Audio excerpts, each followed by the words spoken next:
మీ government doctors అందరూ ఎప్పుడైనా గవర్నమెంట్‌ని అప్రోచ్ అయ్యారా? ఈ ఫెసిలిటీస్ ఏంటి? కొంచెం స్టాండర్డ్స్ పెంచుతాము. ఇలా మీరేమైనా మాట్లాడి అక్కడి దాకా తీసుకెళ్ళి వాళ్ళు చేంజ్ చేయాలన్న ఆలోచన విధానం కానీ, లేకపోతే ఆ పదంలోకి వెళ్లారా దట్ వే?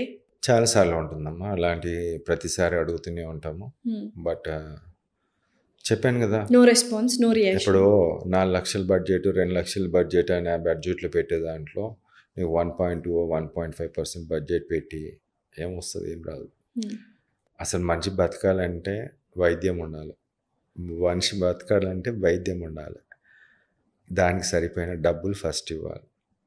ఒక మనిషి పని చేయాలన్నా వాడు ఇప్పుడు వచ్చేది ఎవరు? చాలా బీద వాళ్ళు వస్తారు. కూలీ నాలి పని చేసుకునే వాళ్ళు వస్తారు. మధ్యతరగతి వాళ్ళు బయట పోయి కార్పొరేట్ హాస్పిటల్లో పోతారు. అక్కడికి పోయి అన్ని డబ్బులు సమర్పించుకొని లాస్ట్కి పోండి బాబు, మా దగ్గర మేము ఇవ్వము, మా దగ్గర మీ డబ్బులు లేవు, మీరు వెళ్ళిపోండి అంటారు. అప్పుడు గాంధీకి వస్తారు. అలా వచ్చిన వాళ్ళందరికీ కూడా గాంధీలో ట్రీట్మెంట్ అనేది జరుగుతుంది.